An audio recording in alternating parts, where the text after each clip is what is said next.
What's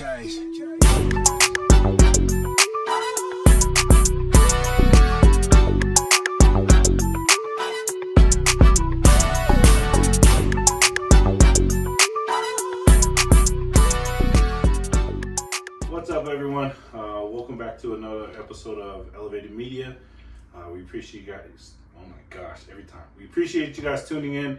The reason why we started this podcast is to be able to capture people's experiences, their stories, and their life lessons. We strive to elevate individuals through love, laughter, and life experiences. So thank you for being here and supporting us. We appreciate it. So introductions, obviously to my right, my brother, Donovan. You guys already know me. I'm John. And then our other brother, Terrance. Terrance Davidson. He's Nico's younger brother. Honestly, he's probably the most talented, probably the most handsome. I don't know. He's probably the funniest out of all of us, but I wish it was me. What else? He's a husband. He's a father. He's an amazing person. He's the light of our crew. He's always bringing joy in every room that he steps into. So with that introduction, just want to tell you, Terrance, thank you for coming on, bro, and giving us this opportunity to sit down and talk with you and learn a little bit more about you, bro. So we appreciate it, bro, and we love you, man. I love you too, my brothers. Thank you for having me. Glad to be here. Yeah. So let's start with the introduction. What's your name? Where does your name come from? And where were you born and raised? My name is Terrance James Davidson. My first name, I was named after a R&B singer that my parents like. My middle name, I'm named after my dad, James. My parents are James and Olga. And Davidson. You know, I come from Jimmy and Oka's kids, one of 9. Very blessed, very fortunate, very grateful. And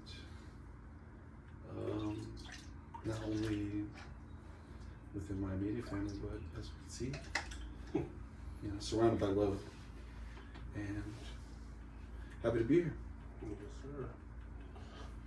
How was it growing up with so many siblings? It's all I know. Even being a parent, being a husband, and getting to experience families, like there's nothing like your own experiences. I remember not liking it. I remember liking it. Yeah, sometimes that was good, sometimes that was bad. But I love it. And I think, if you don't mind, you know, we'll talk about introductions as well. You know, other than the first part of why I'm here and how I got here, where I currently am, I'm fortunate to have my own little family. I'm married to Sini, daughter of Larry and Deso, and very fortunate to have 5 babies with her, 4 that are here with us that we're very blessed and grateful to live in life with in these days. And family's all I know. Sometimes like it, sometimes I don't, but it's all I want. And very fortunate to have. How would you describe your relationship with Nico? Because I feel like when we were growing up, like I know that's my guy because we've been together. He's 2 months older than me, but that's your brother. You know what I mean? And I feel like you guys were always connected all the time. So how would you describe your relationship with him? Great, man. Yeah, I'm lucky, you know. I got away with so much. Not just to be lucky because you get away with so much, but man, like from the outside looking in, from whatever, like all my life, I've gotten like, man, you go so hard on you. And I'm like, man, do you see how hard Nico works? Man, you're crazy. Can't believe you're talking to me over here, bro. I'm not trying to do nothing. Like, go talk to him. You want to go play? Go kick it with him. I don't want to play him. Come over here. I'm hanging out. Not with us. I don't care. Go hang out over there. I'm grateful, man. Lucky. I got a great big brother and a great big sister. It really showed the way. And I didn't.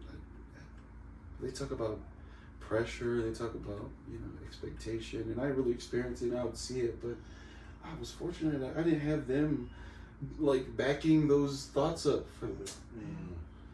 Like, come on, man, you do good. People would tell me, like, don't you, you're Nico's little brother.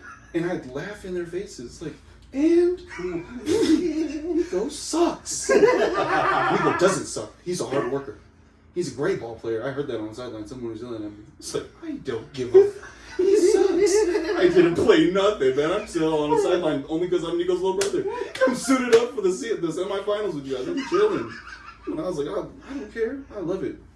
You guys, I know you guys see how hard it works, and I know you guys have so much pressure. There's a cost to be the boss, man. And we are not bosses over here on the sidelines. Not you and me, buddy. That's the guy you want to talk to. She didn't talk to me. Yeah, but if I didn't have that relationship, I don't know where I would be. You know, I always think like, and I know there's times, not even times, there's all the time, like you'd be like, told you didn't want to get ready, you didn't want to do what you had to do, you can't go with this.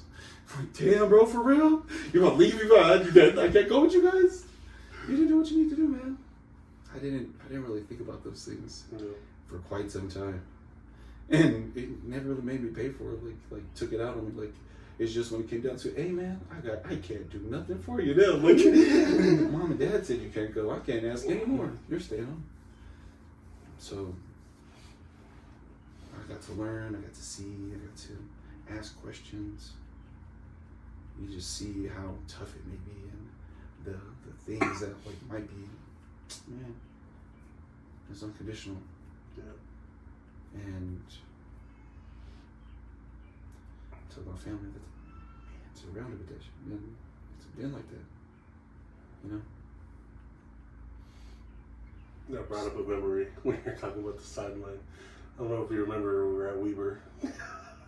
And we started, but we were like dead tired, like a minute into it. So Coach pulled us off. John and Nick was playing. We were just on the side, like cracking up. Yeah, cracking up. Making jokes about everybody.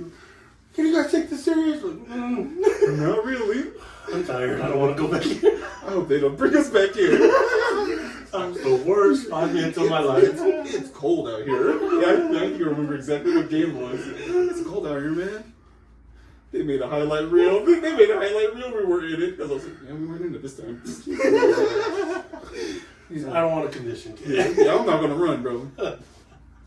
We're gonna play. Said we're gonna play. What? Second half? We're back in, baby. Everybody ready? We might be. We'll see. We were just chilling on the sideline, really. 5 minutes after running. Yeah. Come on. They didn't even throw me a ball, coach. I'm tired.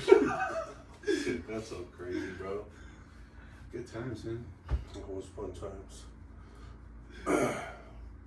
That was fun not playing. Yeah, man. We made a great memory. Yeah, sometimes it's not about, you know, all those other things. It's about the little things. Have fun, man. Yeah. Hang out with your buds. First of all, that game wasn't even a good game. Yeah. Do you remember the score? Me neither. Did you know we played a second game after that? That's how unimportant the first game was. You guys got enough energy? Let's play a second game. See if we can make it 3 games. Give us a dub. That's crazy. So, how is it growing up with the boys? Same thing, man. It's unfortunate. I would see how it would be, you know, from other perspectives, like, and other people that I'd be kicking with, you know. Dude, they act like this. Dude, they're so mean to you. And but then the response that I would hear is from you guys, you know, which is, I mean, rightfully so. You guys know me. But you gotta know him. You gotta actually get to know Terrance. He's annoying. You don't see that side. You don't see that side. You don't see when we're kicking it, what he says. You know, we're just hanging out. But for the most part, we don't know. But I loved it, man. I was grateful. It was fun. Had a good time, and I think I surrounded by love, you know? Yeah. Like, I know it's not to just overuse it, but it's for what it is. I look back at those days, and I don't have too many regrets on us being us, you know what I'm saying? Who did your friends say was mean to you? Like all the boys, or? There's always a certain person that everyone was like, just really stands out. No matter where you go, what you hear. I feel like majority of us was pretty nice. Yeah. Even the pressure from Nico, like, you know, that wasn't that big. It wasn't that consistent either. Alright, let's just say it, guys. It was Sal. Sal was an asshole. That mother. Damn you, Sal. I think Sal took a little time to warm up to me, you know? I remember Sal just looking at me like, we were walking places like, man, what are you doing out? What are you doing out with us? Come on, Sal. Let me get in your car. Sal, can I draw on a roof? You remember that car? I forgot the color of the car. It was that red, red one. Well, I should have said beautiful. Yeah. Like when they Beautiful car. unpacked that car. I love that car. I remember everyone got to draw. I was like, Sal, can I draw? No, I couldn't even draw yet. And I was like, can I draw on this? But, you know, I'm so artistic and everything like that. But, yeah, it was for sure John. The biggest bully, you know. The biggest not, you know. Alright, so let's ask this question. Yeah. Why did you have to ask this question? She was there. That's crazy. Like we were in your car. Like you were driving us around. Like we didn't have to follow you all the time. Like you were there. It was John. No, she said to ask, did I traumatize you growing up? No, it was always expected. No, more than anything. It was just to get prepared, you know. Some things you just know are gonna happen. Some things you can expect. You know you're gonna say some crazy things, John. You know you're gonna do some crazy things. That's what you do. Back then it was crazier. Significantly crazier. I mean, crazy is talking about you not being a fighter and getting in so many fights. That's crazy. That's crazy, yeah. Back then it was different. Different. Crazy things you were saying while fighting. You're probably saying, I'm not a fighter, you're fighting. I don't want to fight, but I'm winning. This is our second fight. Today. You haven't stopped since the first fight. Alright, what are some things that you felt John, might have been terrible. Terrible? So I think if it's anything, I mean, even less asking, she made a cake about it after, but John tackling me in the middle of the lunchroom in high school and claiming me as a mountain, and if nobody knows, John and I were the only ones. Did you wrestle? You didn't wrestle, right? I wrestled one year. Okay, I'm tripping, my bad. There's only a few of us wrestlers. But John was wrestling around the same time I was wrestling. John was wrestling, so I would ask him for tips and things like that, and I could never beat him in wrestling, even being heavier and bigger than John.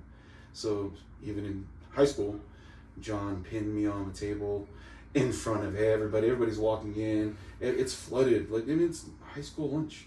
And he's like, I claim this mountain. And I couldn't do nothing. I'm trying to move.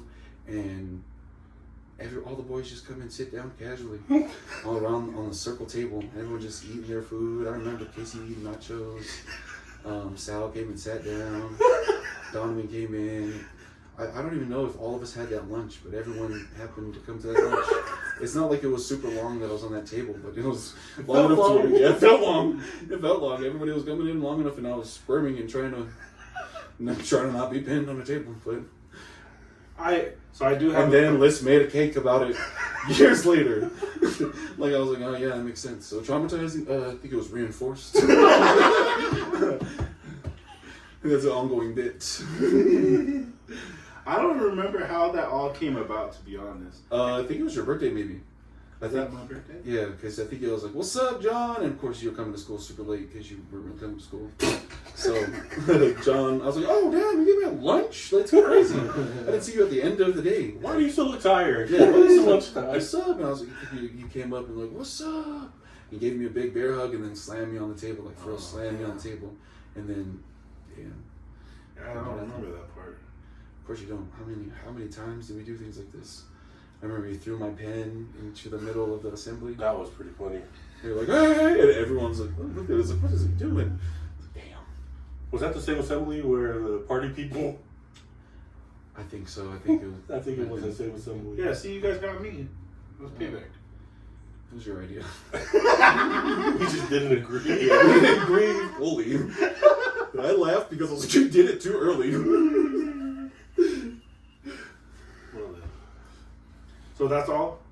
That's pretty good. That's the big main one. Yeah, I think we'll just keep it there. Alright. Not too bad. It wasn't even that bad. No. I mean, people would look at me, man, that'd be terrible. I mean, for you, maybe. That's who I kicked it with, man. That's what I'm saying. It wasn't that bad. It's not like I'm that. Not everyone's gonna be able to throw me on the table. You try. You try. It's not gonna be the same It's not gonna be the same story. What table, huh? You mentioned your older siblings, not putting that pressure on you. How was it being an older brother to the rest of your I siblings? felt terrible. Like, man, you got no pressure on you. Like, I'm sorry, guys. I'm just doing my own thing today. I'm so sorry. Been neglecting you guys. I'm just a little selfish doing my own thing. But yeah, honestly, I think I'm very fortunate to have the relationship that I have with my younger siblings. Yeah. But as far as being an older sibling, I kind of never seen myself as said older sibling because I always felt like, man, I'm missing no more than you. You're doing great, man. Look at you. But, yeah, I mean, supported all throughout, on both sides, and I hope that both sides feel the same for me because, even though I've had times for sure where I wasn't, being mindful of all my, everyone is, fortunate to I think have grown from that, I want to be back there. I know how that is, and it's not something I want. It's not something I entertain or even think about really. Something we always. Oh, go ahead. I was gonna say something that we always ask, like we've asked all the boys so far, is what is it? How would you describe each individual in our crew? Before we touch on that, Yeah. can we do the same thing with your siblings though? Before, yeah. Or what's one thing you Yeah, love? what's one thing you love about each of your that's siblings? what's the question. Start with the oldest because I want you to touch on the youngest two last because I know you have a special bond with those two. I'm very grateful to have Shayna as my oldest sibling, my oldest sister. And other than, I don't know, I feel like I can use so many words to describe all of them in just ways that, that I'm grateful for, but,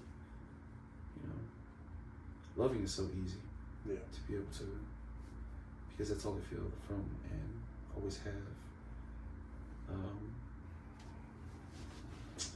But the true definition of the eldest sibling, an older sister, the oldest sister. But when I think of Shayna, I think baller. Like, Yep. and people just overlook too much. But if you were fortunate enough to be able to see, yeah, bro. In every way, the way that she moves, the way that she is, like, let's say calls to be the boss. Man, that's the boss right there. Like, see how she takes care of all that she takes care of. And I'm one of those major things she was taking care of. Man, can't see somebody else doing it in such a baller way. I don't use those words often because it sounds corny, but man, like Shane could really play ball in every sport, and I was able to watch, and I would see her off the court and off in life and taking care of stuff at home and not just stuff, all this stuff, like, and to have kids and to continue to do it through the face of so much we all go through, but to have your own specific thing and do it in that way, still believe, see, and get to experience like, yeah, bro, look at you killing it. Yeah, man. Anyway, every way. Sometimes when she grabs a basketball when we're playing and she's taking care of not only her kids, still should be taking care of my kids, and I got a lot of kids, you know, but yeah, bro, she grab a ball and just drop a three like something. Shot like she's been playing all the time. And every time I think of trying to be smooth and playing ball, I think of Sheena. Yeah. Nico. In my mind, I rightfully think golden child. Not because of the basic or just what you can derive from knowing Nico. I mean, he's just a stand man. I really got to experience it. You're taking care of a lot, bro. I'm not, you know, contributing. You're not nearly as much as you're contributing and thinking about and planning on and working on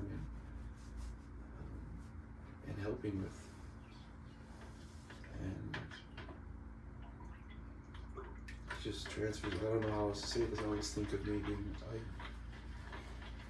a younger brother when it comes to. But yeah, man,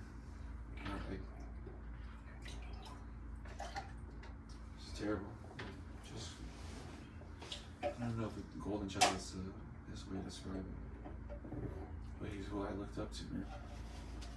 It's not like I wanted to be a dummy. I just didn't make the decisions not to be. You know? Yeah. But you know, Nico he was still so resourceful to be able to help me out. Yeah.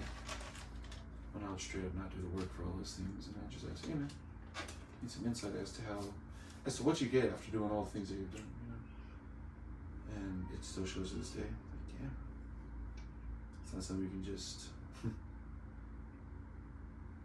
gotta do it, and he does it. Yeah. When I think of Teddy, I think perseverance. I talk so highly about Nico, and I'm so very grateful. But people don't really, unless you know me, didn't see him. You know, I don't think I was a good big brother to Teddy. I was very fortunate to have him though. Yeah. He's always down for, I mean, for the most part, down for what, you know, what I'm doing, what I want to do, you know. And he's just, if you get to know him, other than being the kindest and most sweetheart guy, like for real, he's the funniest dude. Just anything he says, like, holy, too good. It's crazy. It's not even just the crazy. It's just, it's hilarious how your mind works. Mm-hmm. Just everything you say, even the way he would laugh at me, it would just be so funny. That's what I think of really, Teddy's laugh. When Teddy would laugh, just period. But when he'd laugh at me, even if I'd be upset, it was just like, I hate your stupid laugh. Idiot. Dumb. Yeah.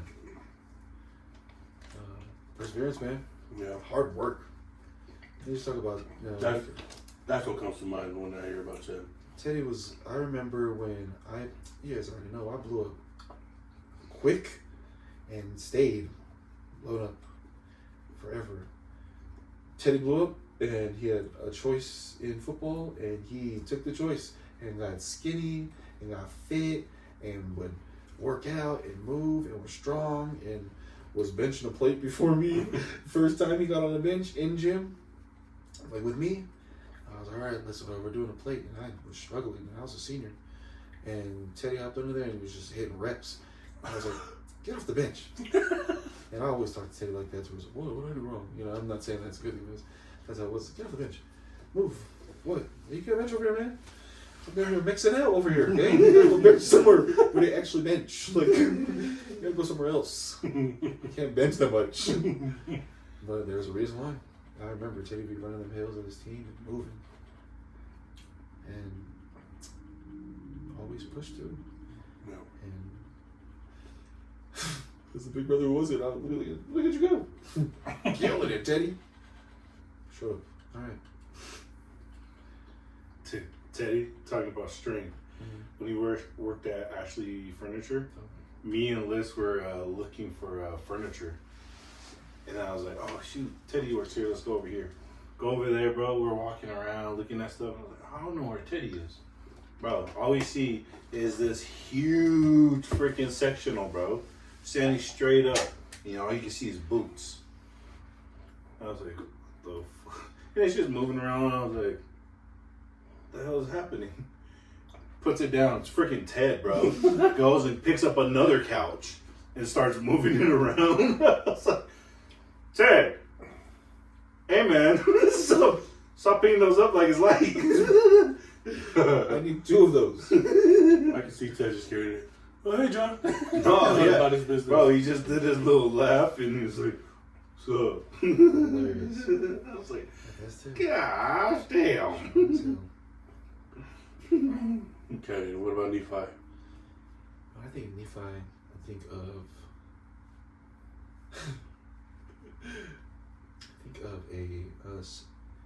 what is it? Not just spirited, but like he's so full of spirit. I remember him being like that, just not just rambunctious, but so filled with fire. Since you're a kid, it's like, yeah, man, fire can also be attributed with anger. But truthfully, he was just always.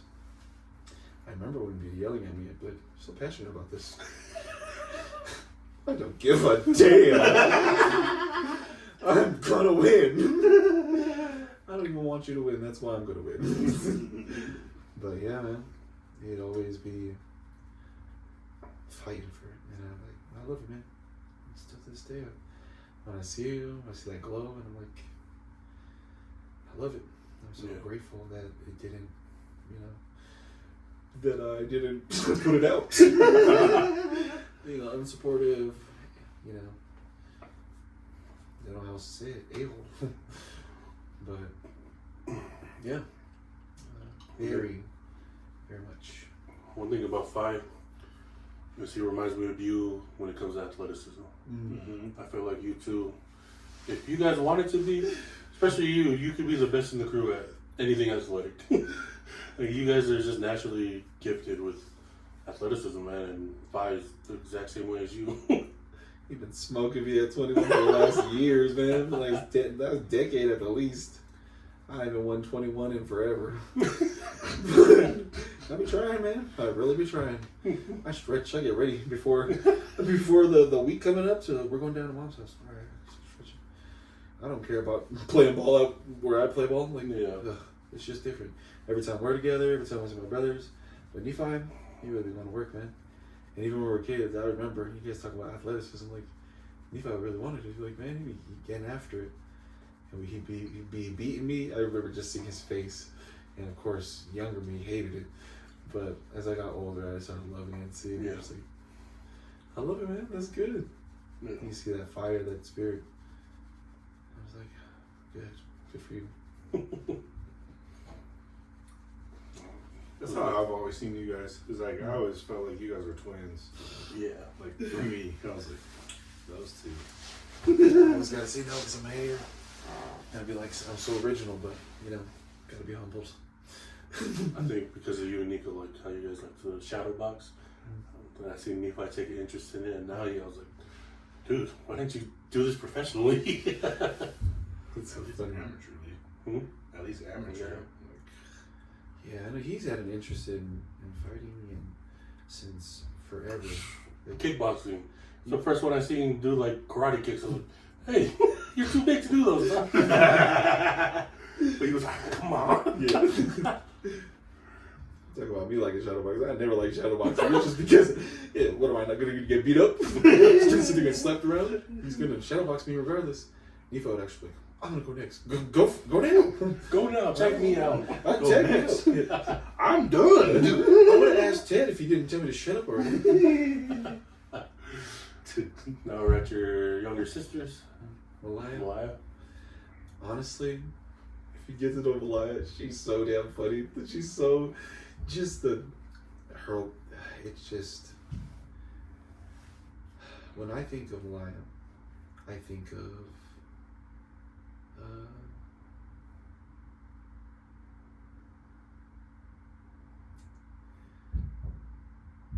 when Malaya was in kindergarten, Mm-hmm. I would have to walk her to, because she was still so shy. She would go play and things like that, but she was just so sweet, and I was so selfish. I was trying to go play with my friends, man. I'm in 6th grade. Okay, I'm the oldest grade in the school. I'm trying to kick it with my friends, and I'm over here kicking with kindergartners. And she's just stay, please. And I would always feel like, man, I want to go, but then I remember just looking at her face, and I'd just be like, oh. Like I get that I'm who I am, but I think of Malaya just all her life, even when just so sweet to me, even when I need to be corrected, and she, corrects me. Like, just still so sweet and loving, and I'm so undeserving to be surrounded by such love, by such loving women, all my life, from when they were young girls, and damn, you know what I'm saying? Yeah, just so sweet, and even to this day. Yeah. She's funny because when she's being funny, she's not being sweet, she's being an asshole. But it's so funny. And I'm just like, we never expected. That's one thing I think of is her jokes are just like cut deep. Yeah, I'm trying. It's like, ooh, is that a joke? Yeah. Is that a joke? I'm about to cry. Yeah. You would be thinking, huh? You're a smart guy. I remember one time I was kicking it at the house with all you guys, and I guess was it the ward? They came to see Nico, the YSA ward. Okay. And then you said, hey, Malaya, go tell him Donovan's back here too. And she goes, hey, Donovan's back here too. And you go, I was just joking. She goes, hey, he needs to be there. That's hilarious. Nice way. That's hilarious. She was in junior high at that time too. Yeah, I remember that. That's when she really started talking and started talking back. I mean, cracking jokes, gut checking me. Her and Raya. But I mean, Raya was being here since forever. Being us all up. So, Raya?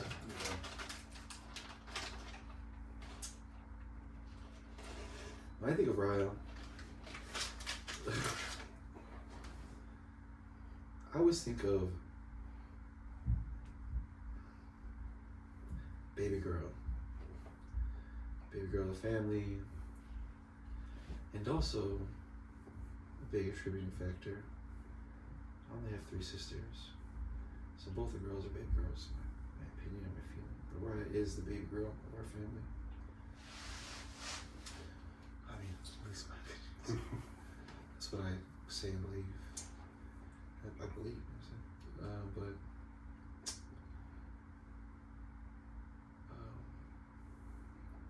I've had a great relationship growing up with Raya. I mean, it's been such a long time since then. For growing up, just butting heads with. She would be one of, like, everyone else when I'm getting in trouble for doing things that I should be getting in trouble for. I remember looking at me like, come on, type and be able to where she was doing better from a young age, smart, just always, and so talented, so athletic, so musically inclined. This is my singing partner. I got to just I don't know. Got to bully her. Like, I'm not saying I didn't get to bully all of them, but I just remember picking on her so much to where she would, you know, be my enemy.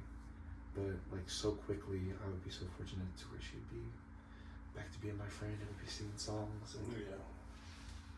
so. I think growing up, Raya was one of the funniest kids I've ever met. Like, her jokes were like jokes that we would all tell to each other. I'm like, hey man, you're too young to be joking like that. Don't be joking like that when we done. When she would crack jokes on me and like walk away or run away pointing at me, that's all I remember. A lot of the times, not even some of the times, I couldn't say anything back because it would be like, damn, anything I say is going to be a low blow, and I don't even know what low blows I have because that really got me. That really got me. Like, damn. She's hilarious. Yeah. Beast at softball too, huh? Oh my gosh, Yeah. not even just softball, like pitching, like she was playing baseball. Oh my, I gotta tell this story because I feel so ashamed about it because I was never thinking, you know, I was just dumb and young. I was in high school, or I was in like maybe elementary, junior high, not elementary, we're still in West Valley, and she's pitching, and she's like the starting pitcher, Yeah. and she'd be throwing, you know, it was kind of a co-ed league, but I think majority just boys, you know, Yeah. there's only a few girls throughout the whole league. But Ryan was one of the pitchers, and she was able to throw. She hit this kid with the ball. I'm behind the dugout. I don't know what baseball etiquette is or anything like that. And I just go, dang, Ryan, for real? And I'm just like making fun of her, like, dang. And like the kid's already crying. But the kid also happens to be my friend's younger brother. Oh. And my friend is the umpire in that team. So he's like covering his brother. He got hit by the ball and Ryan hit him. So I already apologized. But I'm just being dumb. Yeah. And Ryan starts crying on the mound. Oh. But you already know, I didn't go unwarranted. I'm not raised like like with nobody around. I got shut down. From the back. I'm like, oh, my dad's here. Get out of here. All right. And then she cried. She looked at me like, God, oh, shut up. I'm like, oh damn, my bad. Did I make you mad? Yeah. Then I was like, why? Everyone's like, why wouldn't she be? She didn't want to hit the kid. I was like, but it happened. It's fine. I never played baseball in my life. I didn't think. I was like, you just got hit by a ball, kid. You signed up for this sport. Yeah, such a good sport. Could play ball. Hilarious. Yeah, I think Baby Rod just. That's why. So many good experiences. So very fortunate to where. I don't know. Yeah. But it was come back together. I'm grateful to have it. Yeah. Now we got Thias. The reason why, I think you know why I wanted to end with these two. It's because your sons are named after these two. Yes, my eldest here is Matthias, and he is named after my second youngest brother, Matthias. What people don't know, other than the very fortunate and great relationship that I have with Matthias and Tyler on their own, as a bundle, it used to be me, Sini, Talisula, and Matthias. Yeah. Often. And sometimes that bundle would be replaced with Ray and would take me out of the picture while I was at work. And go to the mall and go kick it and go do stuff or just go chill at the apartment. And, I'm very fortunate. And sometimes it wasn't that. Sometimes, and just sometimes, when Sid was pregnant with Matthias, our son, she was very sickly. High risk pregnancy, and there was a lot going on. It took a lot to be able to try to take care of her as best as I can, whatever that may be. And at times I couldn't. I was at work, and sometimes Cindy would be uncomfortable being at home alone. We had a little apartment at that time, and my little brothers down the street, always down, always have been, even before she was pregnant. They would be kicking it with us, sleeping over, coming over, at the times that we would. And they have a great relationship too. Yeah. So when we talk about naming our sons and name our kids, at that time, not even just then, but very much, very often in that time, Matthias and Talisua, if not, would be over there with Sim when I wasn't there. Not just to monitor, not just to. They genuinely have a relationship. Yeah. They're all cool. It's hilarious if you hear them talk to each other. My mom hates how Matthias, Talisua, and Ray talk to Simi. Because it's just so casual. They pat her on her head. Since they were kids, man. Hey, Simi, pat her on her head because they're taller than her. Like, even when they weren't, like, just kids, she's driving us around. Good job, Simi. She was great. And these are the most socially awkward kids. Like, social awkward guys, period. But other than just the relationship that we all have together, as to why I'm named, why we named Matthias Place. Yeah. Is I've been very fortunate to have Matthias in my life too, even from when he was a child, Yeah. a baby. Cut to just since he was young, like it was. We'd all be at the rec together all day long, and they would be the babies. Yeah. But they would be at the rec with us all day long too, on the courts. Mm-hmm. Lay out the jackets, can play with us for a little bit while we go run the courts for a little while. And if not, go play in the kids area. Go check on you. Girls run around. If the boys aren't there playing basketball, they're running around too. But just and same thing with all of their older siblings and my younger siblings and even their older siblings and my older siblings. Like, just doing great, supported great, and Yeah. it's good to see them do so great. Very fortunate to name my children after them. Yeah. I had the most. Some people are weird, but some people said, like, this guy, I won't say his race, but he said, "So your son's named after your younger brother. He must mean he's dead, right?" And I go, "That's crazy." Like, at work I go, "Sir, that's crazy. We work together. Like, we're going to work together tomorrow, too. Like, you're going to say this today?" And I just said to you with a smile on my face, "Yeah, my son's named after my younger brother." And he goes, "I assume that's what you did, right?" And straight face said, I go, said to him, "That's crazy. No, my younger brother is doing great. He's in high school." That's crazy. He goes, "He's your younger brother." I was like, you're missing the point, and you missed what you just said. Like, That's funny. Your brother's still alive. yeah, he's still alive. So the youngest one's dead. No one's dead, sir. Why are you going to that? Please. What's next? And then the next born was named after Tali? So out of my children, sorry, just to divert. No, you're good. But not really divert.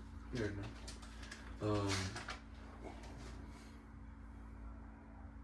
CD and I refer to our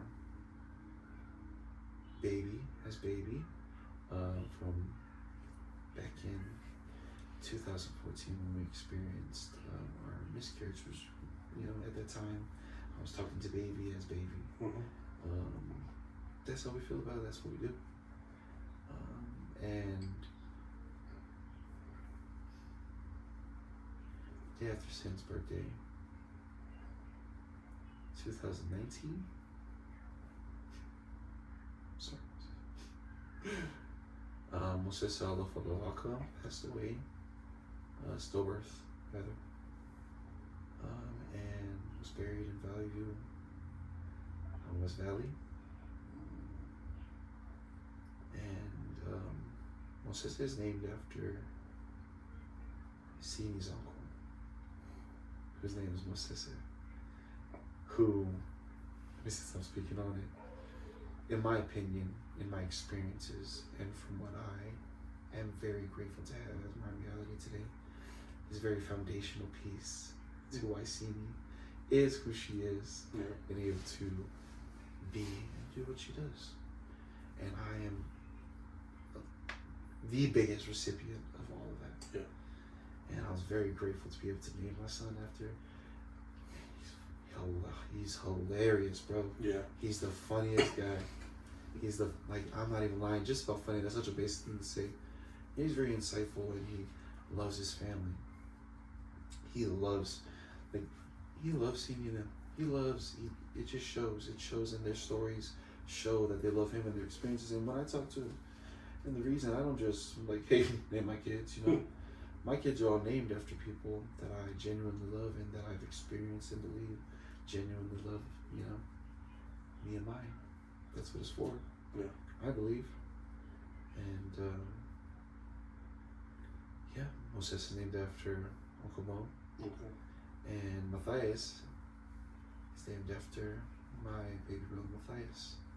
A funny story between that is, we already talked about naming. Like when Sin and I, after baby, we were wanting kids. You know, we kind of always been wanting kids. We were down for it. You know, married or not. So like, you know, that's what reality was for us at the time. That's what we were doing. That's what happened. That's when baby boy was. That's when. So we already talked about, man, that'd be crazy if we ever had twins, because we would name them after you too, you know. But you know, you never know what life is and how long we have, and you know what's gonna take you. I'm very fortunate, very blessed, seeing what it could be, and of course, why wouldn't it be, you know, named after somebody I love so much and I honestly look up to, always have. After Matthias, out of my children, was Nene Fa'alele Hayasini Davidson. Nene is named after Sini's younger brother, Nene, who passed away. I met him as Valka, so I refer to him as Valka. But nonetheless, my daughter is named after Nene, and very grateful. Nene shares two of our aunties who are very important in our life. I'm very blessed with, and if my baby girl is going to have beautiful names, it'd be for beautiful souls that have I've been fortunate to be able to be loved by and enriched with in our lives, taken care of nonetheless. And after Nene, it's my son Talisua, Davidson. And he's named after my baby brother, Talisua. David comes from my father-in-law's father. And we hold him in high regard because I'm very fortunate for my father-in-law and from who he came from. Yeah. Nothing good people. And my youngest is Simotevea Samuel Davidson, who's named by my father-in-law. And I love it. Simotevea is a very important person in my father-in-law's life, and that is comes from a family that I have a lot of respect and love for. Yeah. Vea family. Samoa is where he met Simotevea. He met as one name. Yeah. So he wanted to have Samoa in the name too. So I love my father-in-law enough to be like, for sure, man. I'll tell you. These kids love you, man. And they should. And to round it back to it, to finish it off with the baby. Yeah. The pretty boy. The guy who thinks he got the title of the most beautifulest of the 9, which is crazy because I don't know where I'm at if you think that. But Talisua has always been just so, in my opinion, life of a party. He pumps me up even if I don't want to be pumped up. Like, he just good, bro. Okay, look at you. Okay, well, yeah. But he's so full of love and life and himself, and not full of himself, not in a bad way, but I'm saying, as you should be. I think everybody. I mean, if you love yourself, I would hope you would love yourself enough to be confident in it. Yeah. And I hope that's how he feels, because that's what it feels like to me, and that's what I see, and I love it, man. I endorse it, and I'm very grateful to say that his namesake loves him and is hella like him. So freaking, so much dancing, the faces, everything. And it's not like we see them as often as we'd like to. But just the embodiment, and also both of the namesakes love their babies. Yeah. And not even just because of the babies, but they love all of them. But it's a beautiful sight to see. Yeah. It's a beautiful conversation to be able to have and to leave, to feel like I'm very grateful to name my son after you. I'm very grateful to have your son named after me. Yeah, man. This life, you never know where to go, and to know that, hey, man, whatever goes on, like, this comes from something real. And if I can't tell you, they'll tell you, glad they've been here. Yeah. Those two, man.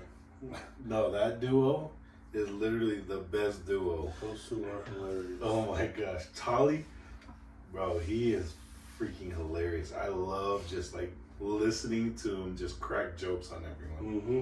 He's like off the dome. He just always has something clever to say, and I love it. I'm like, look at his eyes when he's talking, and you can tell he's just thinking. I'm like, sometimes I don't have anything to say because he's already beating me down, and I'm like, I'm just looking at your eyes because I'm trying to overanalyze something, but you're going.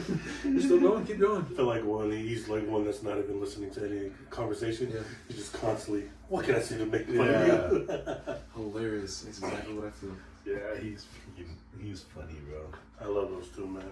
And I know you mentioned Ray.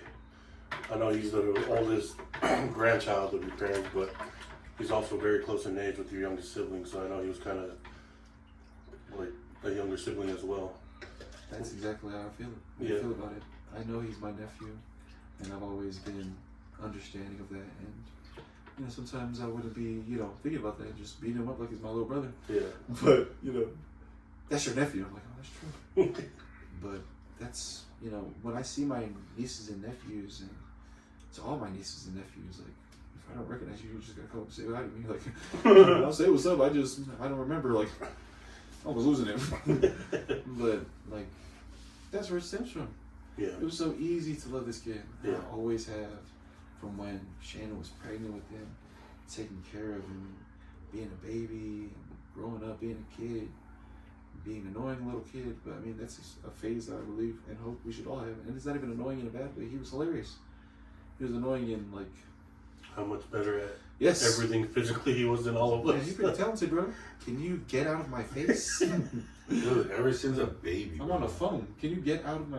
Sheesh. It's, very talented. When I think of Ray, I don't know, man. I smile every time I see Ray. Yeah.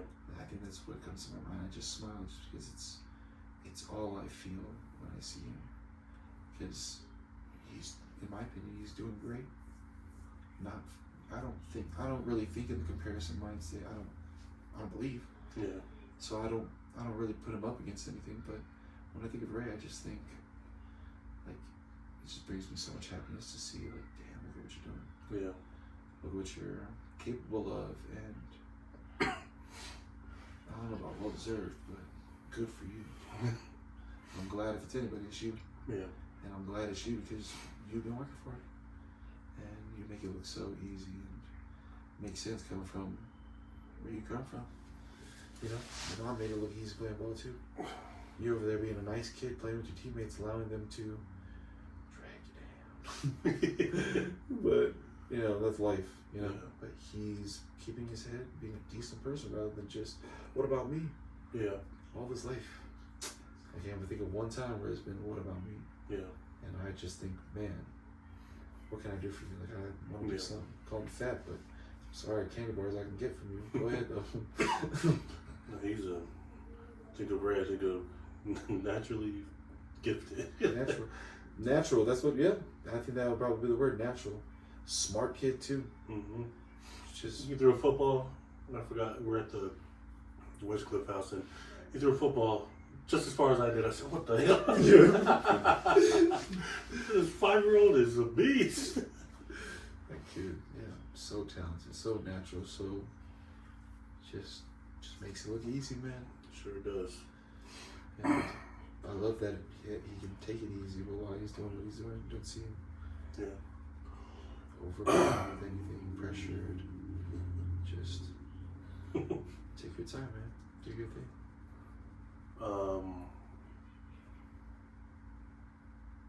Mom and dad. You want to round off the family with those two? I'm very grateful for my parents, man. I'm very lucky.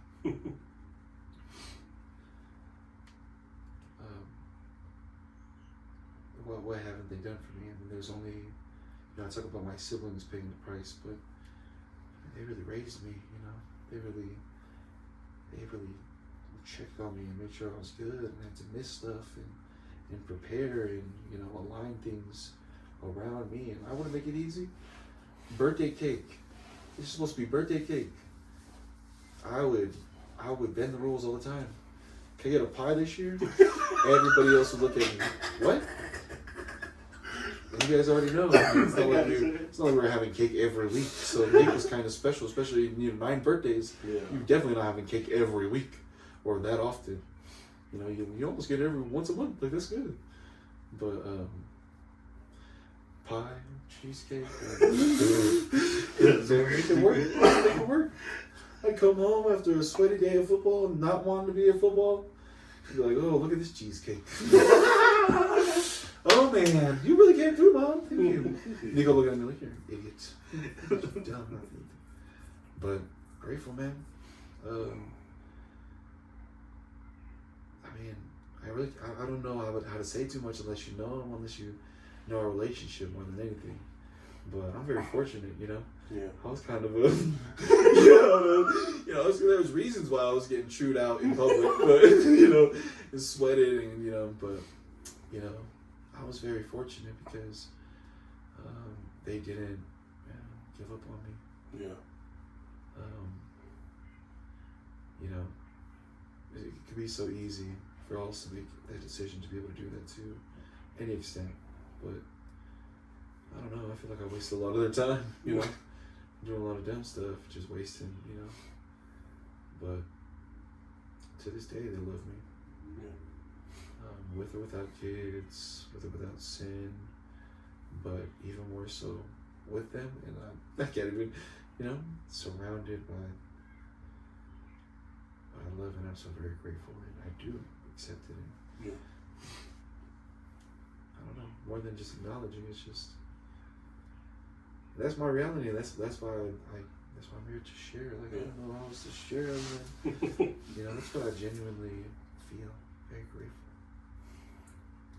You brought up like pies, and cheesecake, and things like that.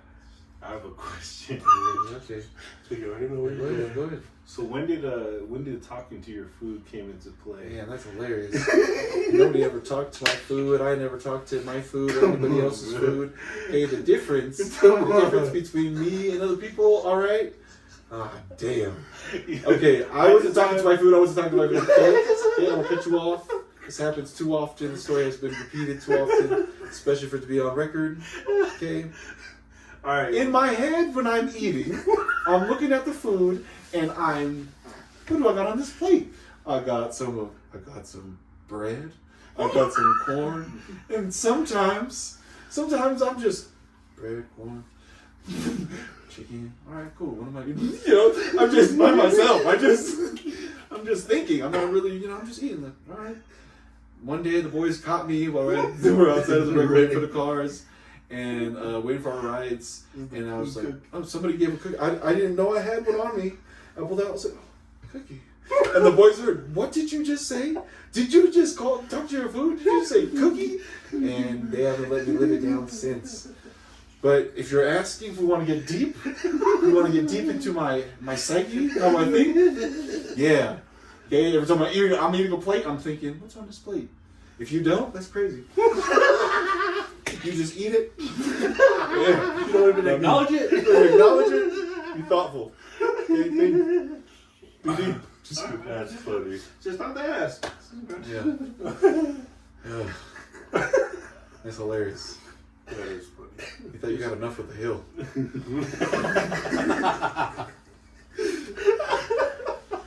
Was it you that pointed it out too, or? Oh, Sal. Yeah, I won't stop. That's when Sal didn't like me. That's hilarious.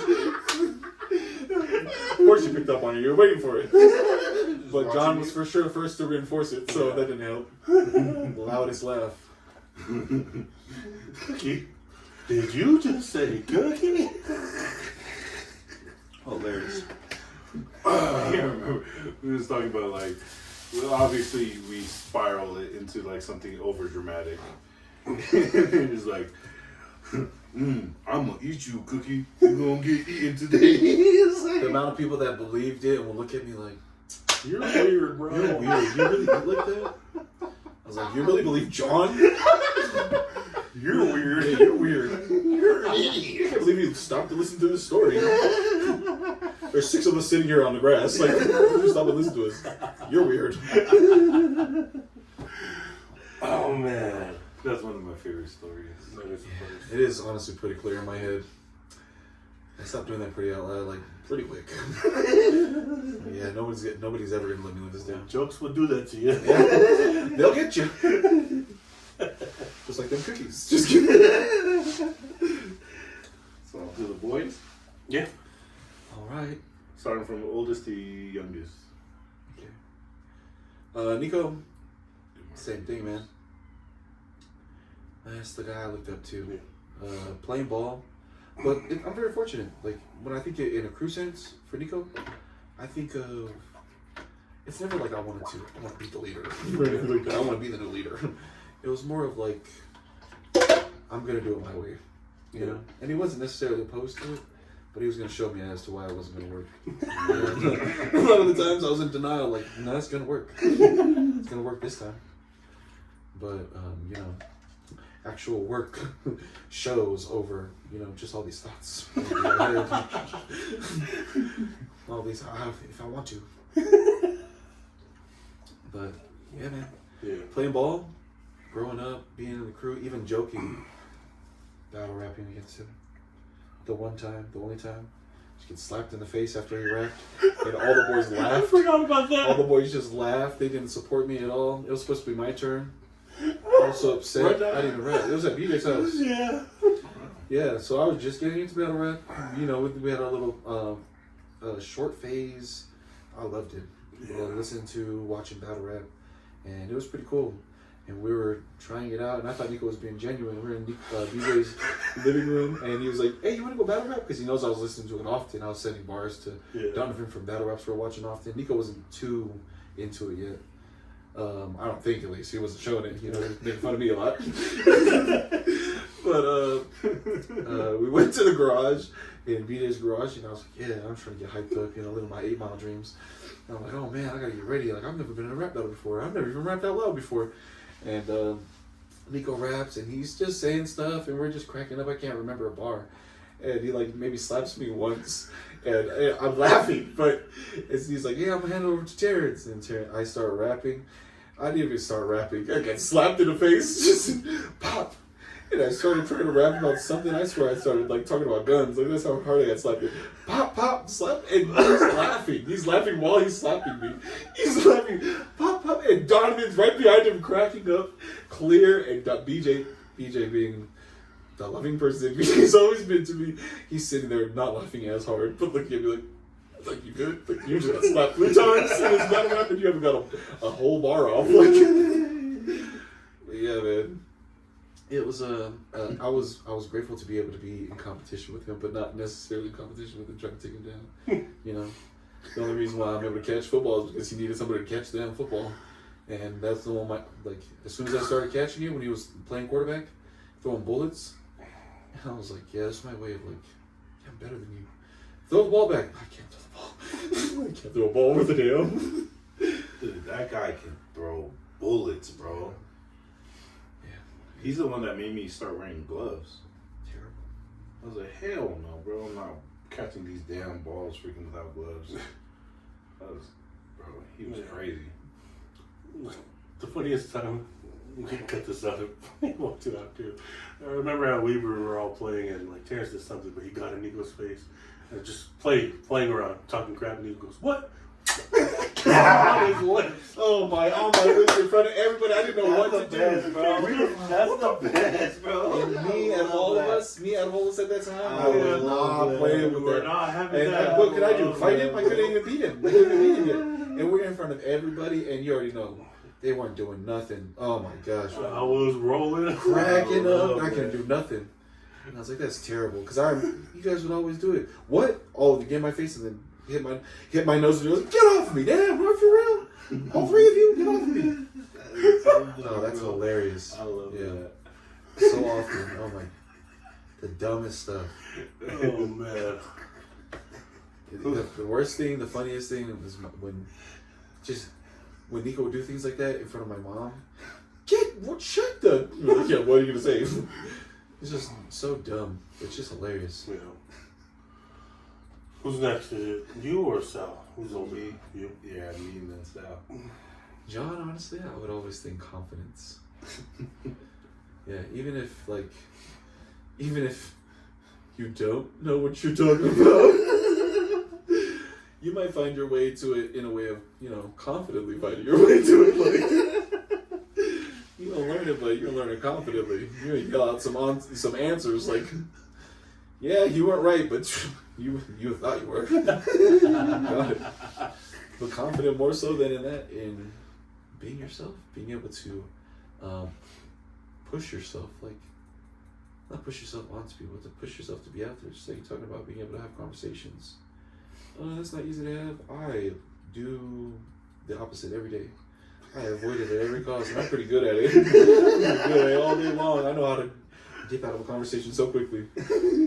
But when I think of you, I think of confidence. The way that you put yourself out there, and regardless if they accept or don't, or whether you accept it or don't, it took quite some guts to get to that point of being able to put yourself out there so freely. And I think you've done it confidently. And that's what I've been able to take from you since growing up. When people talk about being traumatic to you, it was the people who knew me best challenging me, Do you really want to be who everybody else is saying you're being, or are you, like, when we're kicking, are you going to be, what I'm saying, who you are? Yeah. Whether you know it or not, And whether you knew it or not, who you were, why you were confident in it. And that's what I've taken from you growing up since we were children. How to be confident. I wasn't confident in, not saying this is all I've taken from me, but I wasn't confident in talking, talking crap. Talking crap to, other people until a little bit later. So I wasn't confident in, at first I thought you was just always mad.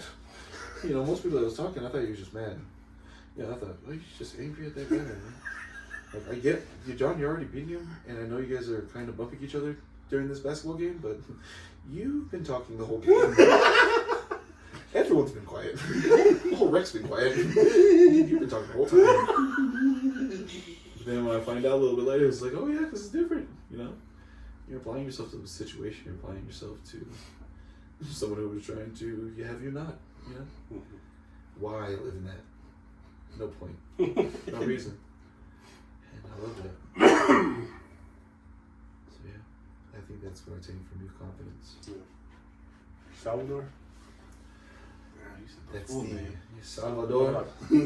Salvador. That's not even close to accurate, but that's what I've called Sal since I met him. Maybe when he didn't even. Just kidding. But for real, since the beginning, Salvador. Yeah. But I love Sal.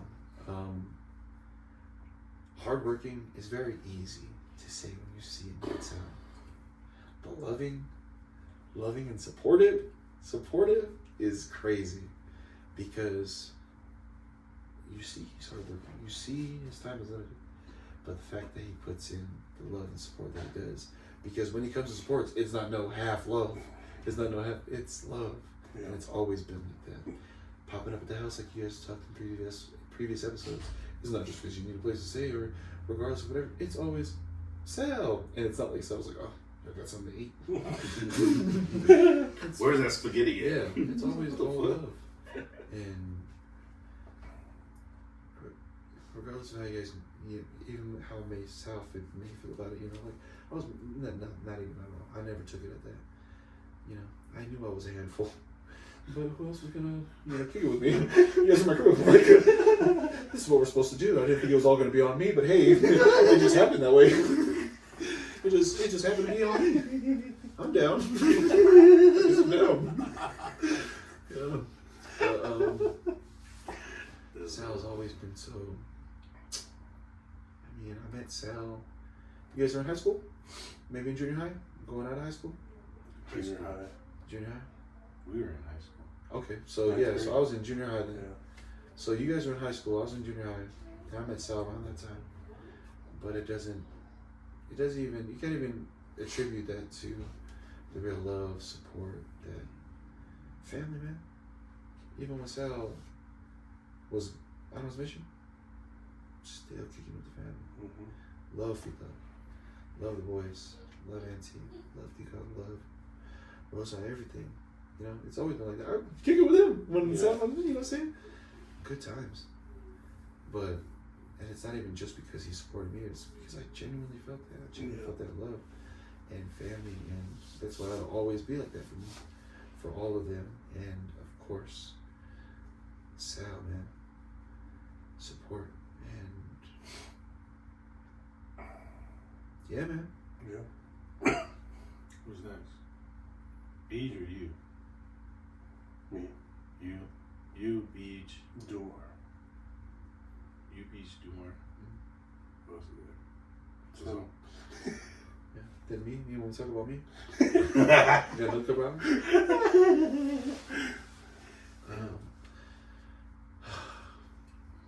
Donovan.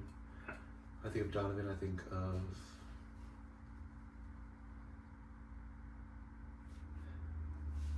Gal. heart. The most heart and the most able to utilize said heart in every way. I haven't seen a selfish day on you. And it is shown in our relationship of just being able to, being a crew is being a crew. But the fact that we've all been able to have our own relationships, and we do one another, and they may vary because they do, because that's how it goes, but that's how it's always been. I never felt pressure, even though I know you always wanted, all of you always wanted the best out of me. For me. Not even for you guys to brag about or feel about, or even, we don't run like that. We just run it, But, and I never felt that way. I always think about when you got your cast, and they were like, it was damn near holding auditions for Donovan's spot, because they were tripping, the coaches were tripping about who's going to play the spot, who's going to be on Donovan's spot. We need someone, and they gave playbooks and everything. We need you guys to learn. 2 seniors, cool, they were cool, can't complain, didn't have anything wrong with them, and they're hard workers, and then they're always talking like, Terrance, do you want to try? Like even the coaches, they were like, do you want to try for Donovan's spot? Donovan already yeah, he wants to try for my spot. Look it up. Already right away, Donovan's not even in a cast yet. He's gonna sling it. It's still broken. And I was like, I like playing Scout D. It's pretty fun over here. We get to play defense all day. And if we beat you guys, we don't gotta run. And Donovan's like, come on, Rance. You don't want to play my spot? You don't want to start? You don't want to be on varsity? Nah, man, to be quite honest, it's pretty fun being on Scout D, bro. I don't really think about that too often. I don't think about hopping in the game. And Donovan's like, alright, bro. I just remember laughing and just like, alright, man. But when we be one-on-one, come on, man. Let's do something. Let's do something. And I'm like, all right, cool. Now I get it. Playing down low basketball. That's what I think about. But having heart and utilizing it to be, you didn't, not just, man, I don't want to do this with you. Like, are you serious? You're supposed to do this. Like, you could take over. Like, man, my arm's broken. I want to play. Like, why don't you just step in? I've had that feeling from Nico, John, BJ. Growing up since we was kids, and even though we met as kids, coming back together, I didn't. Even though I felt that pressure, I didn't feel that pressure from you guys. I felt that internally. Yeah. But you never made it feel like that at all. Like, it was always like, all right, that's what do you want to do then? Oh, we're going to 3-point shot. All right, let's work on a 2-point shot. Let's shoot threes. But yeah, man, the most heart that I've ever seen on anybody, and very grateful to have been able to been blessed with love and time with you, and I've learned so much and been grateful for so much from you. And yeah, Appreciate it. appreciate you. Appreciate you both. Appreciate all of you. And BJ.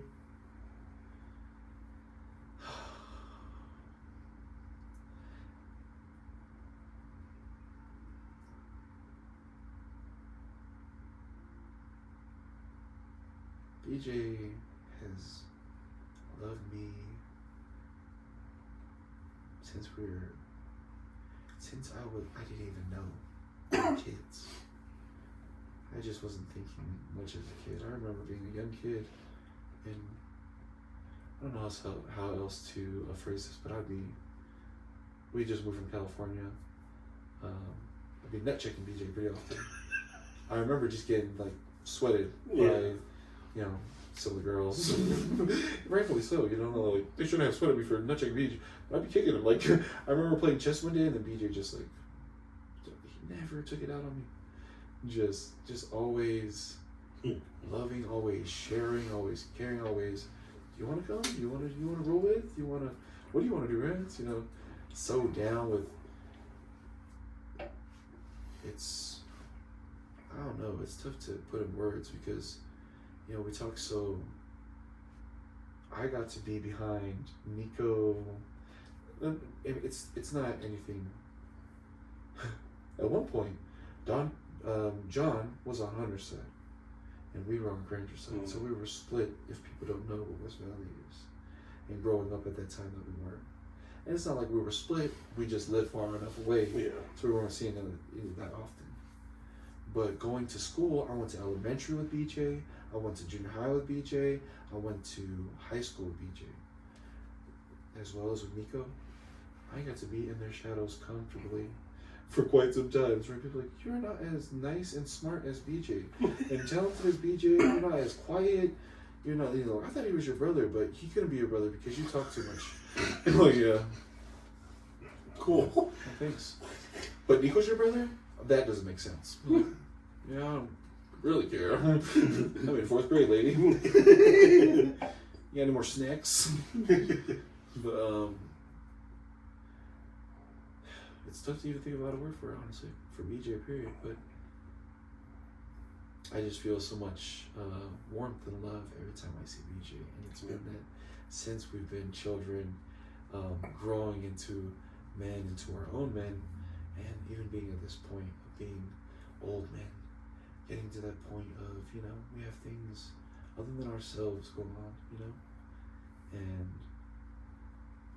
we don't have to see each other for, often for it to be there, but I always feel it. And I'm very fortunate to share that with BJ. You live down the street. Yeah. You live a little bit further down the street. You live hella far down the street. It doesn't matter. It's all the same when you're walking. but BJ was right down the street. And it's not just because it's not even because it was convenient. It's more of, that's where we want to be. That's who we want to be with. It's our people. And grateful. Because he never made me feel like I wasn't his people. Yeah. Never felt like I was just a cousin. Never felt like I was younger. Now we got Dumar. Dumar is the most spiritual person that I know. When I talk to him, I know it's coming from somewhere deeper than just. Mm-hmm. They say it with your chest. You say speak with your diaphragm. But when you're talking about real stuff that you really embody, that you really care about, that you really mean, that you really, every word is being articulated as best as you can because you're trying to extract every drop out of what you're saying to enrich what's going to come from what you're sharing. I was very fortunate to get a call from him recently.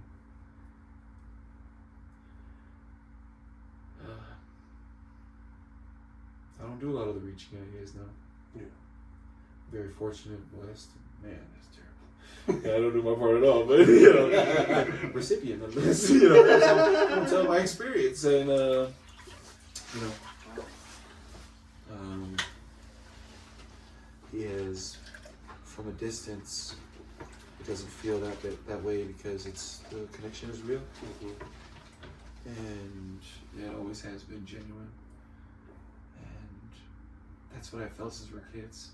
Yeah. Even cracking up, even sometimes when we're like, taking forever to get to your point. Yeah. It's like, it makes sense, but man, low hanging fruit. I'm gonna get after you right now. But yeah, I think about that.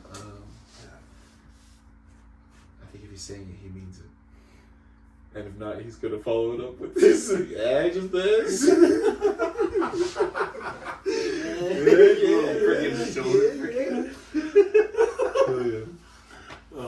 Point at me like that, bro. When I also think about do more, hell funny, since we're on it, and to encourage the next one to do. When I think about do more, and I think about dancing, and I think about jerking, and every time I think about dancing, I think about do more hitting the jerk. I don't know why. It just felt like. Do you guys not? Is that just me? Because I like dancing every time I go. But every time from the bay. No. There's so many other dances I can say. But I remember when we'd all be in a circle, you know, family stuff, and we're just chilling, everybody taking their turns. Every time it'd be the cholo jerk with his elbows up, and be like, hey, do more. I like it. But it's a good time, good spirit. You talk about spiritual. I mean, you be spiritual with a terrible spirit. That's not, you know, not the case, not at all. Never has been. Beautiful spirit, loving, and very fortunate to have. I mean, it's been forever, but the last time that we seen Dumar, Matthias was a baby. And I seen him, and he was, something spoke to his spirit. He was spiritually inclined to be able to know this is the uncle moment. He had his ear and everything, sitting in the recliner chair in BJ's house. And I was like, you look like Uncle Butch right now with one of my babies, which is crazy. Because this is our generation. But, I mean, what have I been looking forward to? Exactly that. And very fortunate. Your story reminded me of a story with Mar. Yeah. And it just makes me sound like an a-hole still, but it was just a funny story. It was when we lived in Currents, and Mar was dating this one girl, and he had a picture of her. And he would kiss that picture every night. And so me and him got into an argument or something like that. And so when he left the room, I grabbed his picture and put it on my butt cheeks. And then I put it back, yeah. And then so I started egging him on about kissing it. And then so he freaking, I was like, bro, you wanna kiss it? You wanna kiss it right now? And he's like, I'll kiss it, I don't care. He kisses it. I was like, bro, I just put that on my butt cheeks. And that is something you would do. Dude, you got so pissed. Asking about traumatic, you should ask about Dumar, not me. I didn't kiss no butt pictures. Dude, I don't think so. Just kidding. Did I tell you guys the time that I freaking pinned him with no arms? Oh my gosh. Oh, it was hella funny. It was at the Kearns house. It was when I was like at wrestling. Yeah. And so we were getting in an argument, and I was like, bro, I'll freaking slam you with no arms. And he was like, all right. So I literally put my arms inside my shirt. I was like, tie it behind my back. So we started wrestling, and I legit freaking slammed him on the floor, and then put my shoulder right into his chest. And we all know he's like has bad breathing problems. So I was like, hey, I could like pushing it.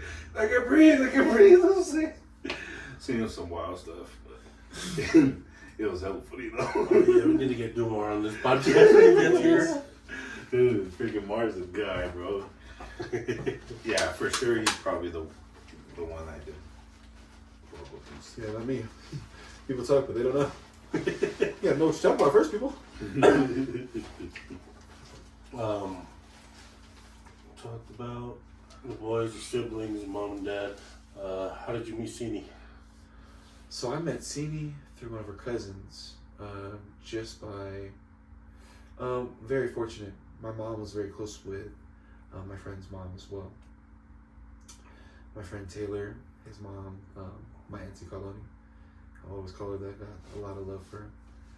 I would kick it with him pretty often.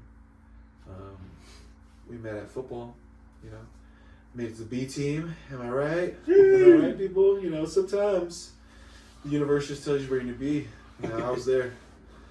But yeah, really, that's where I met Taylor. And Taylor and I were cool.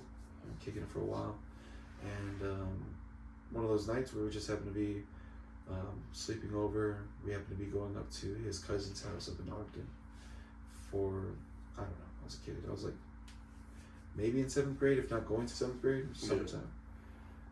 We just happened to be going up to Sin's house. I was still kind of a shy kid, you know.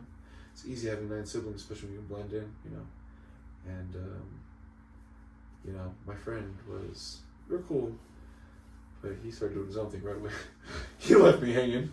So I was kind of exploring around the house, but I'm not a nervy kid at that point. So I'm just chilling in the backyard. And Sin comes around to the backyard, and she's just, I'm a young guy, I'm a young kid, I'm not even a guy, you know what I'm saying? But yeah, she's just nice, and I'm just thinking, this is a pretty girl, she's being nice to me. And, oh, you here for the party too? Oh, this is my house. She's just being nice the whole time, and seems so much older than me, you know. So that kind of added to the intrigue, I guess. I mean, I wouldn't know, I was a little kid, but it kind of did. That's what it felt like, I think, you know, what I remember. But yeah, so we that was like, I spent like almost the whole night over there. Like, we were out there late. Like, typically I wasn't out late as a kid, but Yeah. we're out there late, and we're kind of all kicking it together. So that's the first time meeting Sin. Throughout the years, we'd run into each other here and there, say what's up, kind of keep in contact, but not really. You know, she's the outgoing type to where, especially family stuff, and we were family, right? That's my auntie Colony. She would call my mom Auntie Olga or Auntie Olga. My mom would say what's up, because she remembers them. She would say hi, she's my mom. But we started going to Weber, Nico and I, and yeah, we kind of reconnected online, shoot or shoot, and I was shooting, you know, and she was denying those shots and said I could be her friend, and we were friends for a minute.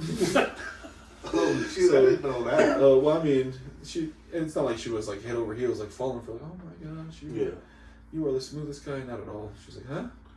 And I was like, oh girl, I think you are cute. Maybe we should date sometime. Like, I don't have no car though. Just kidding. But yeah, so we started talking, being friends, you know, being friendly, and you know, while being up there at Weber, we started dating. And I stopped going to Weber, really. I started dating a lot more than going to Weber. Yeah, I remember me and Nick rode up for practice, and then Terrance just kept riding while we got up the bus. Like, hey, You guys have a good time. It was pretty quick. all right, brother. Yeah, it was pretty quick. I got out of there quick. Sam be asking me, like, you don't have class today? Man, I don't even know what I wanted to do at the time. I was telling people I want to be a dentist. I just because I had braces on. It just sounds better than being orthodontist. You know? I really did have an interest in teeth and wanted to do it, but you know, I was like, how much school you gotta do? Oh man, I don't know. Maybe I'll just be on this bus and go CCD. So I was kicking it all the time. And we'd stop kicking it by the time it was time for rugby practice. You guys already know. As soon as you guys came to Weber as well, that's where I'll meet you guys. Mm-hmm. I'll meet you guys at practice. But yeah, those were those days. That's when I me and Sin and just, yeah, always being together, always trying to be together. Good days, fun days. It was a lot, you know. Yeah. It was a lot of front runner rides. It was fun, but yeah, I'm very grateful for the time that I was able to take with that, because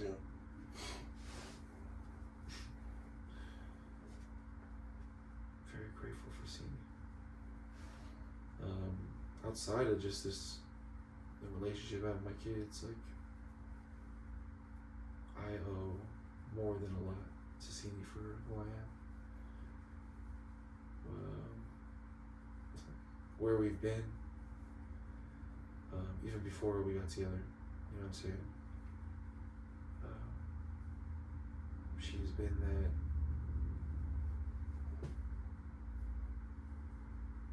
She's been that loving individual who invests, and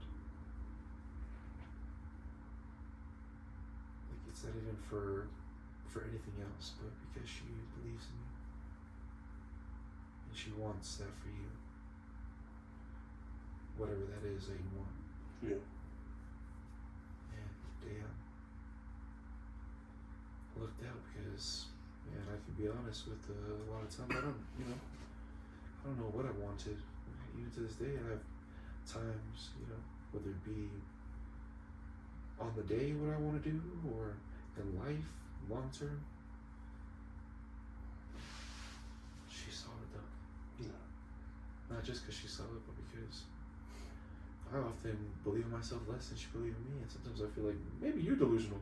Man, I think you might be tripping. Maybe everybody else that like agrees and loves me like that, like, I don't know, man. You guys may be bad investors. I might not want to listen to you guys' advice. That's funny. And that's why I get stuck in loops. No, that's one thing I think about Cindy is hospitable. Like, anytime we're around, she's, you guys need anything? Like, even that time we came over last week, she, hey, I'm boiling bratwurst. I was like, I'm so sorry, we were about to leave. Yeah. It's like at 4 a.m. I was like, man. It's so, I feel so terrible because I get to, sometimes I just take it. But I overtake the light by being life of the party because sometimes I just be myself, and I think that's enough for anybody, but sometimes, you know what I'm saying? It just depends, I don't do it for that. It's just.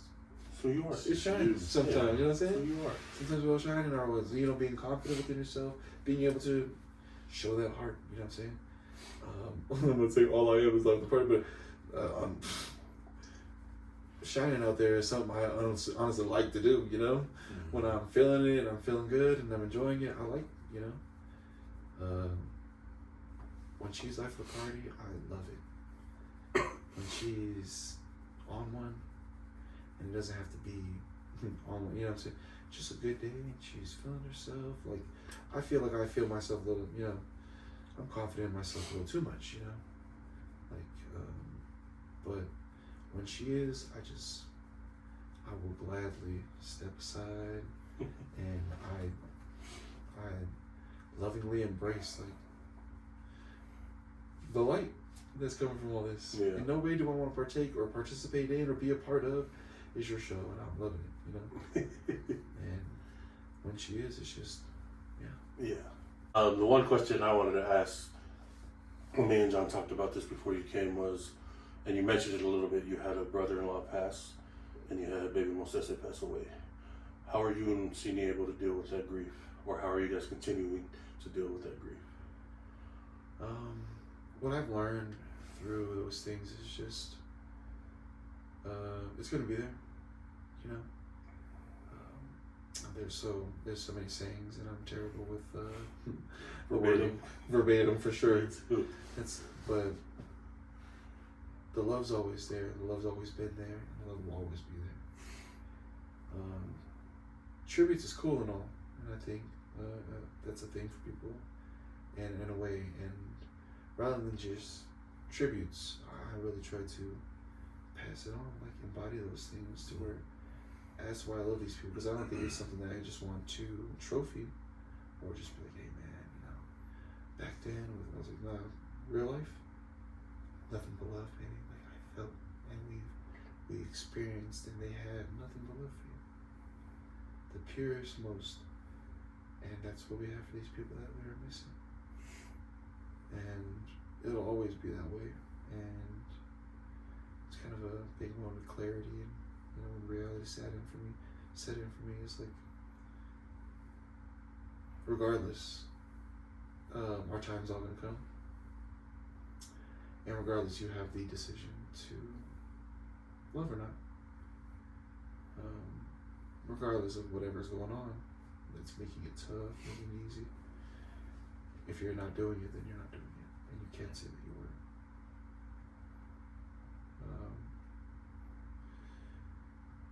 Dealing with it, I guess, reminiscing more than anything is currently. Maybe that's a phase or something like that, but there's often where I think, yeah, I miss you, man. Yeah. I miss you, Buckley, and it's not even just a little bit. It's often. It's not even because it was just recent. It's like, damn, bro. Solid. Like, spent quality time. Quality time to be able to know and experience our own life together all at once and be able to be real about it. Yeah. And he's one of the realest guys out there, man. It really was, man. I didn't get to spend too much time with Walker, but anytime it was funny. He was just funny, man. Hilarious. And he was like a little pop lock kid. Oh my god. And you really, over there, it's not even this life of part of that really life of party. Yeah. Loved everybody that he loved, even if they didn't know him, man. He'd go out of his way and just, regardless of all the things that people experience, get to see on the outside, at home, he was even better. Yeah. We lived together, bro. Very fortunate to have been blessed to be able to, live with the family. And he never made me feel anything other than love. And if there was anything other, we would have discussed it, and we've discussed, and it was never anything like that. Yeah. It was pure, authentic, just like he was. Yeah. And I'm very fortunate to say his namesake.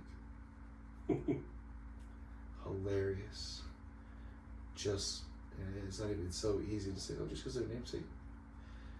She cracks me up. Cracks me up just like you cracked me up. And it's just, and not the same way, like they have the same exact sense of humor. It's just, they both made me genuinely laugh. And I don't think I'm like, not a lot of people that make me laugh, but genuinely, yeah, it's kind of tough, Yeah. I think. And very fortunate to have named his name. Yeah. Because I want that love, that name, and it's already embodied that spirit, in so many ways within the people that he's affected while he met in his life. Mm-hmm. But to see somebody that didn't get no time with him, it's beautiful. Yeah. I'm very fortunate to see and have her named after him. Yeah. That's something that Liz brought up, because we all know Liz is not the most social person. But she brought up that with vodka, saying like every time you guys had like a party, some kind of party, and every time he was there, he would always make his way to come say hi and to always make her feel loved and comfortable and welcomed. And so that's something I really loved about vodka, really making my wife feel comfortable. Because a lot of times, to be honest, she doesn't feel comfortable in a lot of situations like that. So, very proud of that. Very proud of both sides, because I love Liz and been able to have experienced life as well with you guys. In our times, just like with Walker. But to know that, I genuinely love those two individuals, and to know that was going on. Very grateful to hear. He exemplified family, being a family man, and made it look easy, man. You like doing those things to where it's tough nowadays. Yeah. People look around, and I know they look at me like, oh, well, you didn't say what's up. I was like, I'm sorry, man. It's not as easy. I'll be right behind Vodka. He would say hi first and be like, hey, you guys remember Rants? Or say some joke. You guys remember this, dummy? Whatever. But that's how it was, and I loved it. It was real, And grateful for the names of my children to have.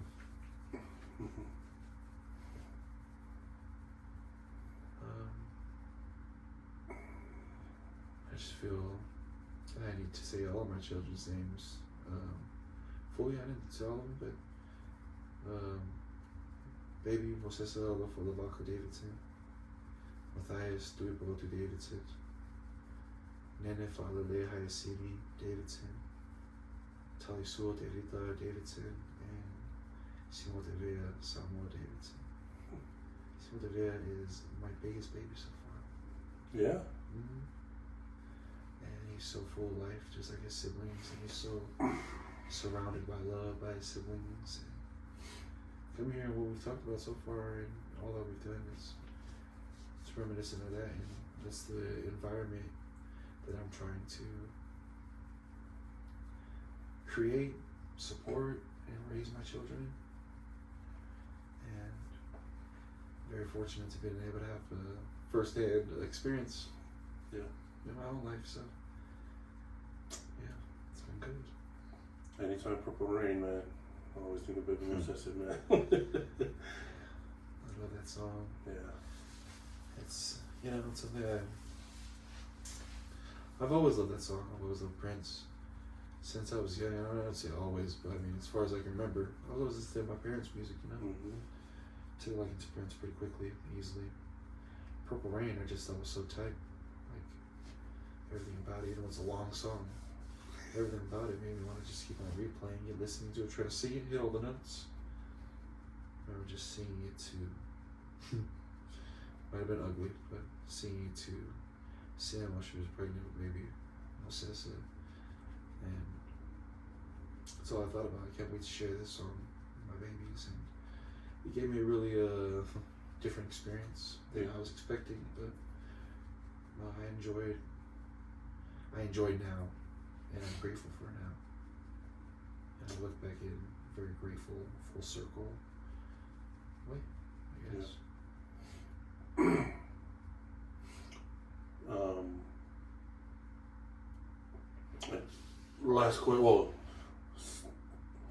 Last serious question is, what's the one thing that helped you guys elevate to, or helped you elevate to where you're at now?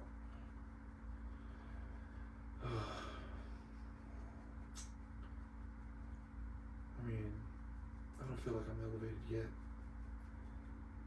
but I'm always striving to get more elevated, align myself with being more elevated, because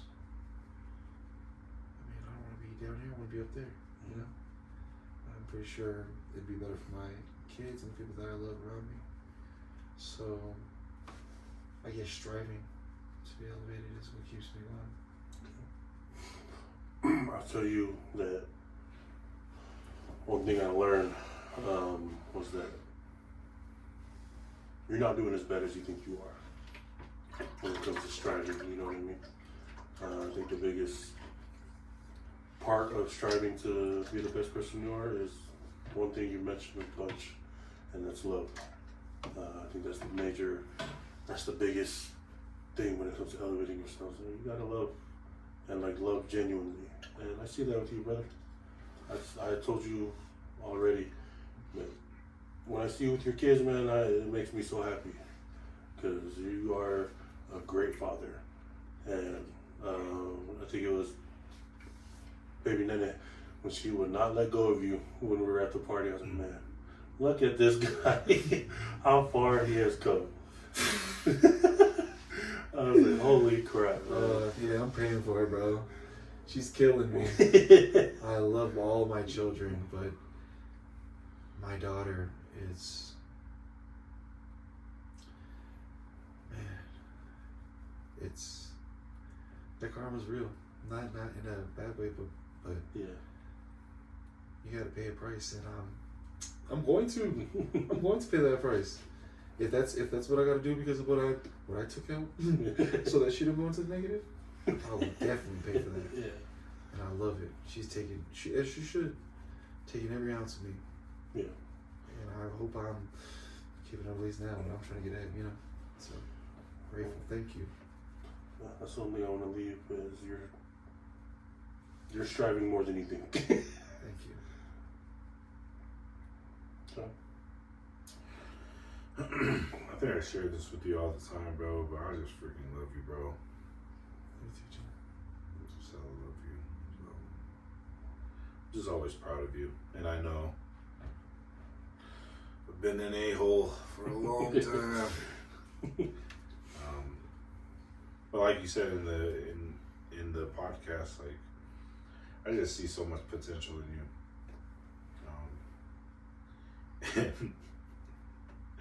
And in my head, I'm like, damn, I freaking want this guy to freaking see his potential because he's freaking bad, bro. Like, you're dope as hell. Like, not even just athletic wise, but just like as a person, kind of Donnie was saying, as a father, as a husband. Yeah. I know, obviously, we're not blood brothers, but you've just always been my younger brother. It's been the same. So, I just love you, bro. And obviously, I always get emotional about it, but it is what it is. Love you too, brother. Yes. You've always been a big brother. Yeah. Always looked out for me. Always taken care of me. Taking me under your wing. Spent time that, whether I deserved it or not, all of you, very grateful. Ever since I've met and we've committed time together. Very grateful. Very blessed. Surrounded by love. Still to this day. That's why I'm over here making a fool of myself. Same here, brother.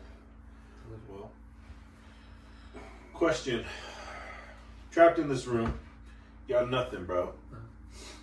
Wolverine, Anaconda, Crocodile. No weapons. No weapons. Who do you have the best How chance? big's the anaconda? Big. Probably the biggest anaconda you. How big's the head? Probably this big. Like a watermelon. I feel like it's not that big with my hands. It's a small. Oh, wow. Stop trying to put it up. If your hands, please.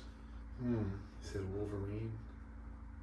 Anaconda and The crocodile. big old crocodile. Biggest crocodile there is. That's hilarious.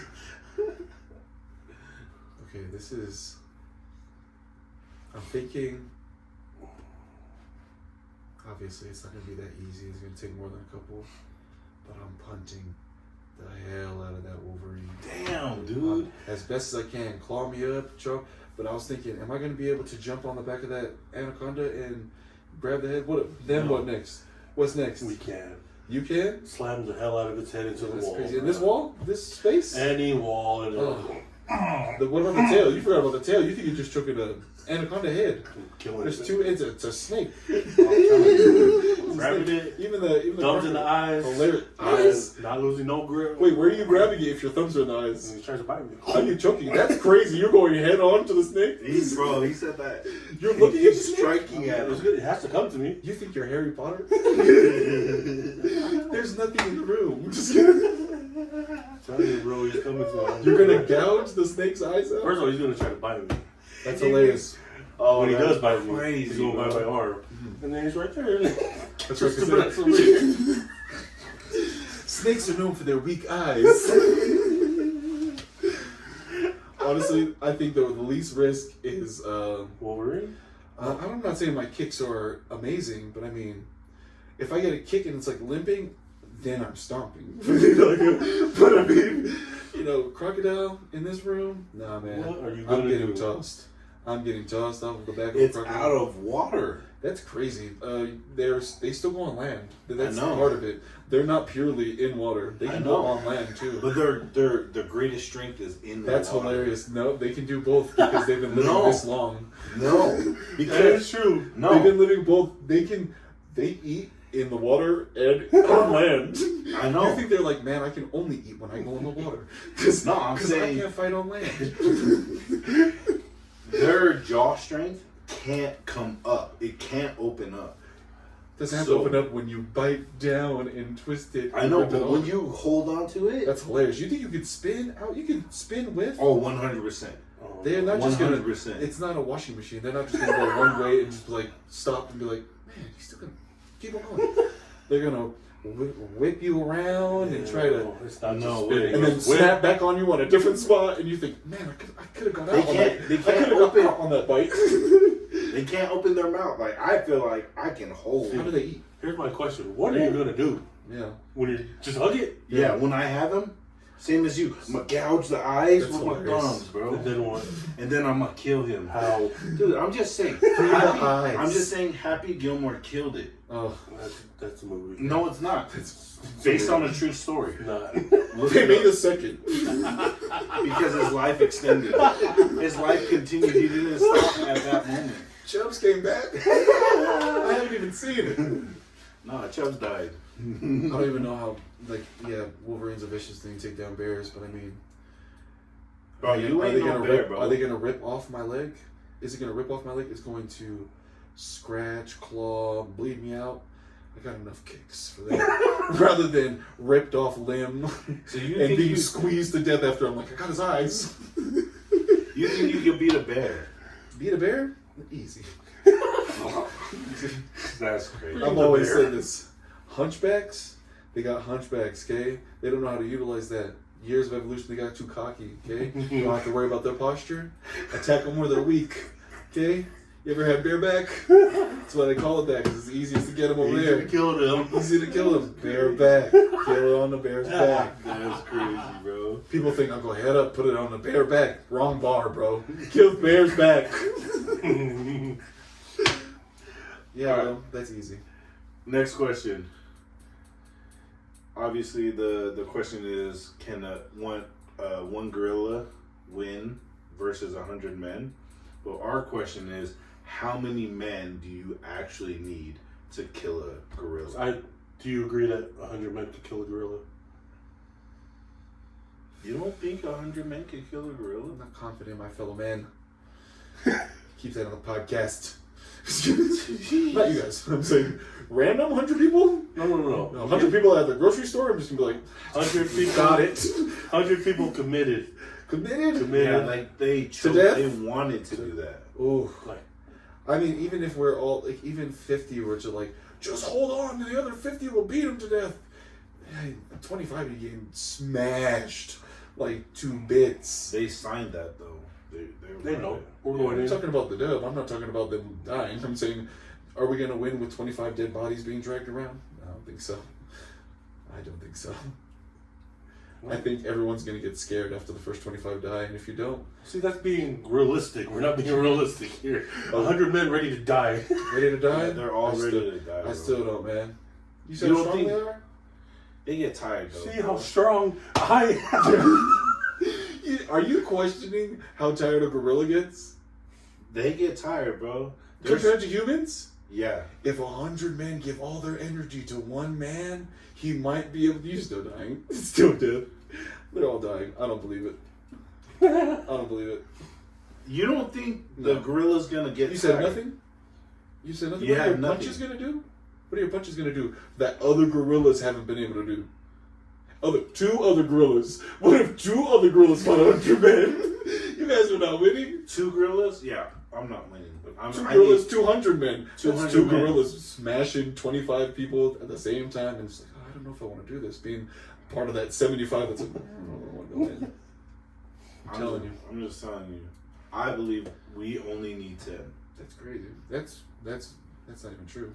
I don't think you believe that. It's not even true. Chimps rip faces off.